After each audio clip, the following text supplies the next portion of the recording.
I mean a government that where there's a rule of law, that is all of us answer to the same law, regardless of whether we're black or white or rich or poor or female or male or trans or any of those things. We all have the same law, and that's a really big deal, that we all have the same law. That's part of a long human tradition to have equality of law, that we have equality of access to resources, so that the kid who's born in upstate Maine with nothing gets the same education as the person who is born in Manhattan with all the money in the world.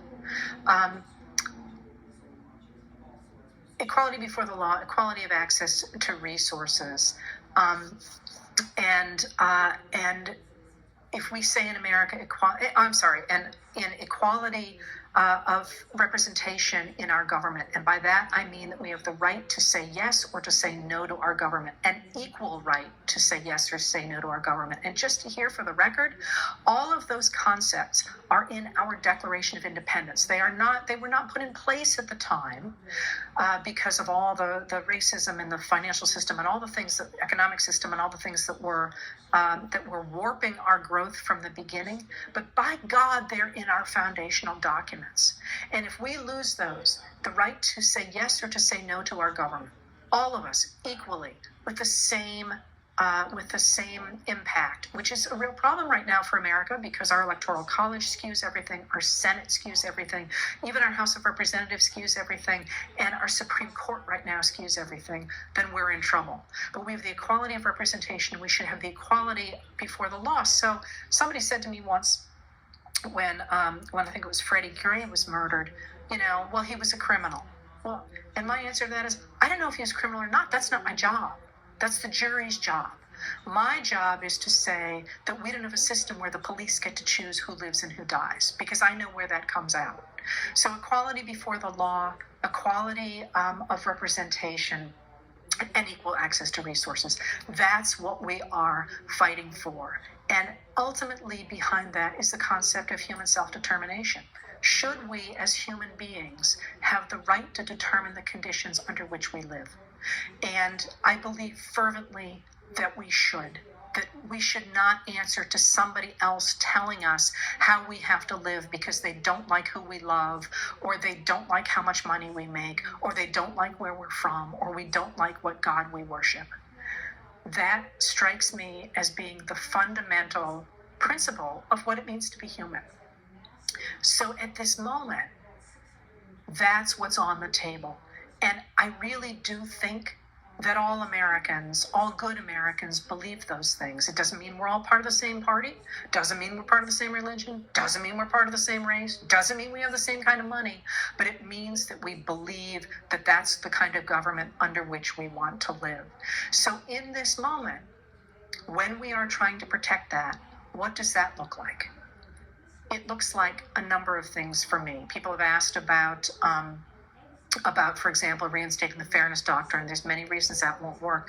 But by heavens, I would like us to stop having to pay for the Fox News channel, which is spreading poison all over this country and which is supported by your cable fees. It's not advertising that supports Fox, it's your cable fees. Similarly, One American News, Sinclair, all of those right-wing media things, don't silence them. We need the right of free speech. But right now we are funding those because of the way the laws are written, which permit corporations to go ahead and do that, to have us pay those fees. That to me is number one. Stop the flow of propaganda by putting it back in the free market as opposed to giving it a leg up, which is what it has now. And also by defending democracy, by speaking up for what we believe in, by pushing back against those people saying Biden is weak. I'm telling you, I study presidents. Biden is one of the strongest presidents I have ever seen. And I'll let you in on a little secret. I was not a Biden supporter when all this began.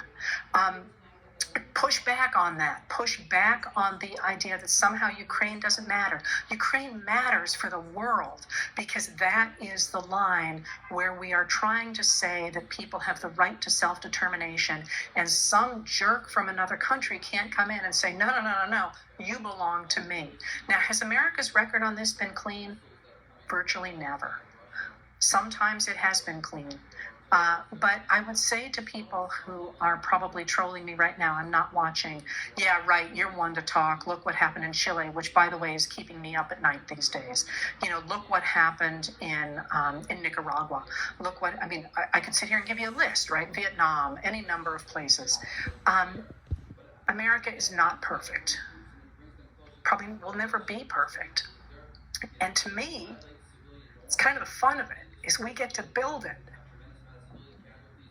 We get to be the ones who decide what it's going to look like.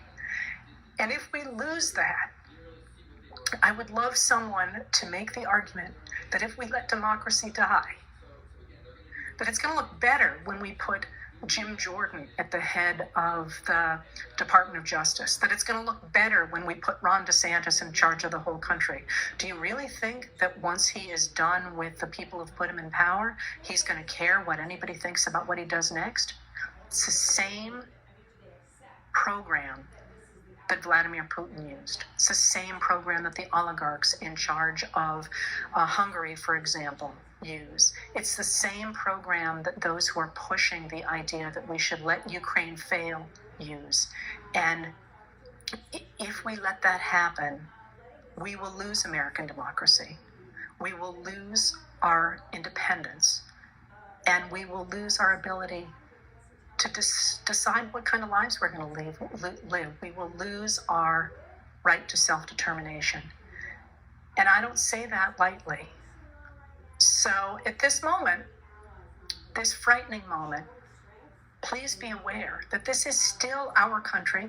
It is still our government. We are still America. And we can still make this world reflect the values that we want it to. And I would urge you to take that seriously and to do it. Let's pray for Ukraine.